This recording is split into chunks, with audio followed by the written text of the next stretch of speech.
Have you ever heard the saying that God helps those who help themselves? That is a true proverb. And so today I'm going to come to you from the book of Proverbs. Okay, the book of Proverbs. I'm coming to you from chapter 18. And this was my devotion yesterday, and so I'm sharing it today. And then if I have time, I'll share the devotion from today later. But Proverbs 18, and it starts out, a man who isolates himself seeks his own desires. He rages against all wise judgment. A man who isolates himself, those who just want to be alone, because in their alone time, they're right. Nobody can tell you you're wrong when you're by yourself, right? So a man who isolates himself seeks his own desire. He rages against all wise judgment. A fool has no delight in understanding, but in expressing his own heart.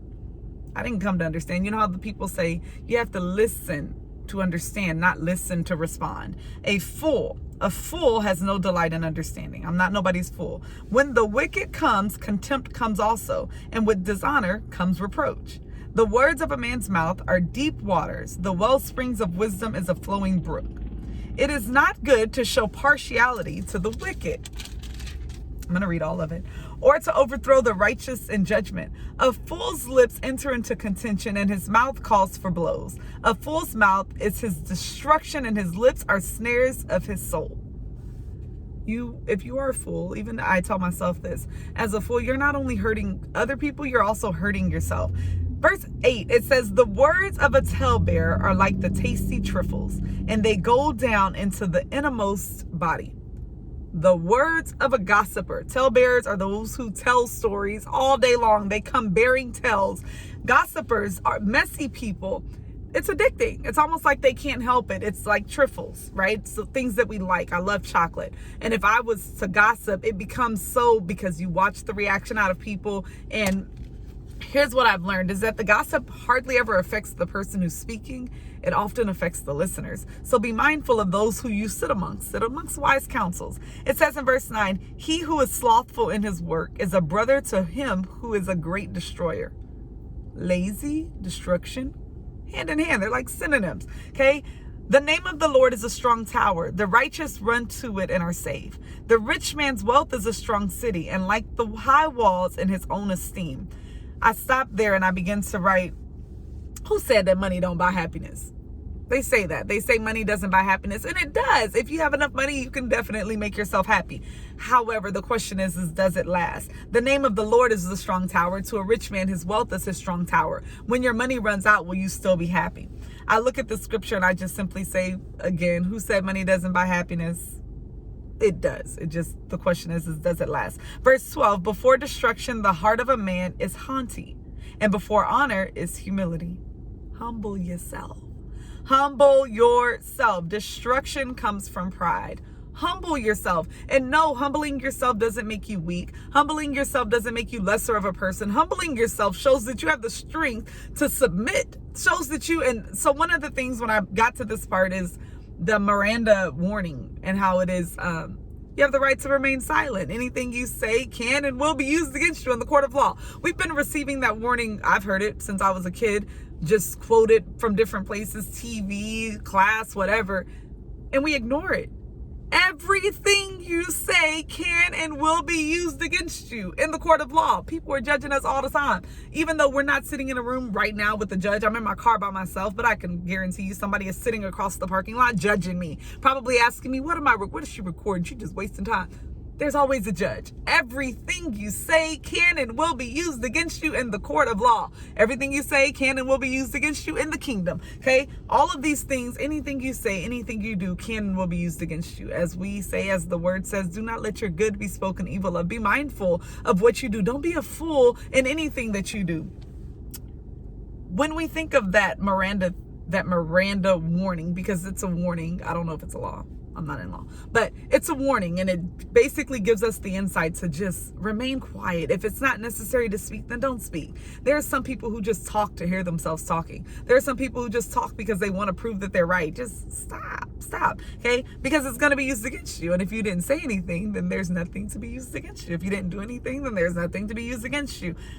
I regress and I move to the next verse. Verse 13, he who answers a matter before he hears it is folly and shame to him. You don't even know what you're talking about.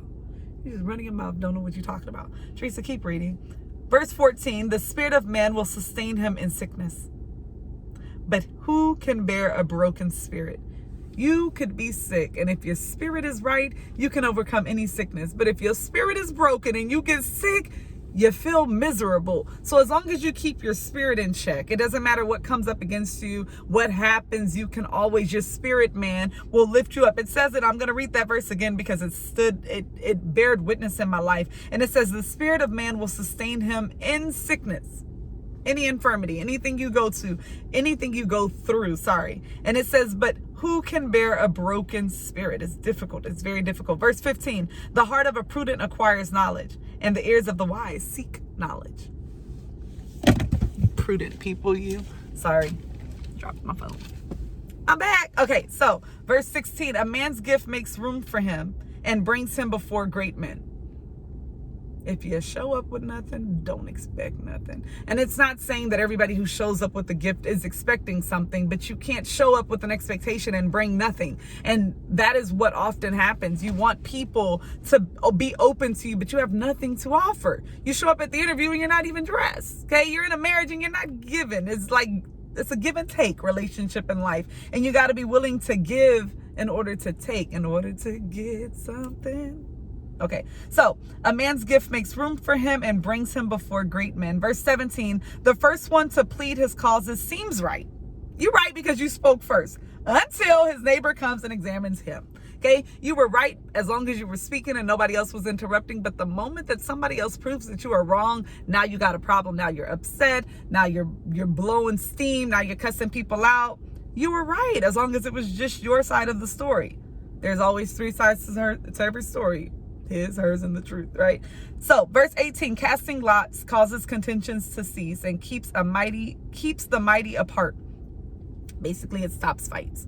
Okay, casting lots, just say okay. Just humble yourself. One thing that it says in here, humility, and it says, in our littleness, we have been given extravagant dignity, right? In our littleness, we might be a small person in this big world, but if you humble yourself, you will become, it's almost as if you are the bigger person. And I know we get tired of taking the upper road and taking the higher road and being the better person, but don't grow weary in your good doing.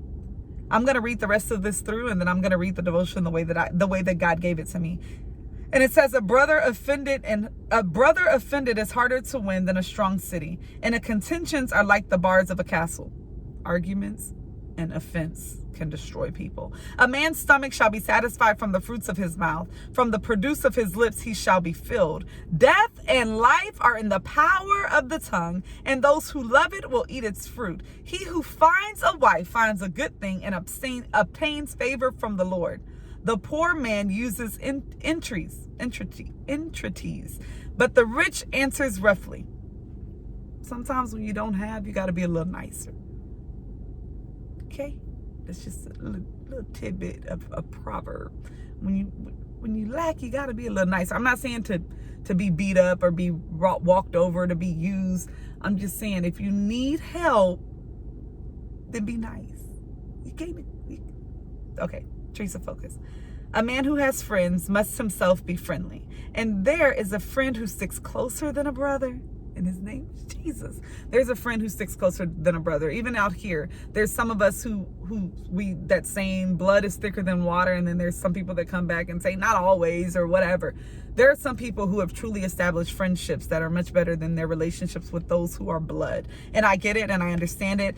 I'm just saying that this is a proverb, and we should live by Proverbs because Proverbs are amazing. So, warning, again, I say Proverbs 18, read it. Warning, anything you say can and will be used against you in the court of law. You have a right to an attorney. If you cannot afford an attorney, one will be appointed to you.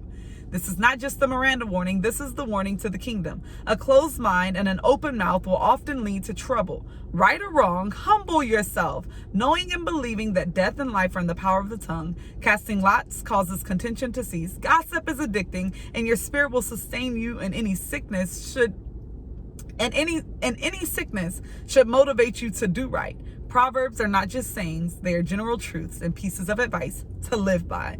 Only a fool would rage against all wise judgment, and you are no one's fool. So I encourage you to go forth and do what God told you to do today. No backlash and no retaliation. God bless the hearers, the readers, and the doers of his holy word. I speak peace in your day, and I ask God to go before you on everything that you do.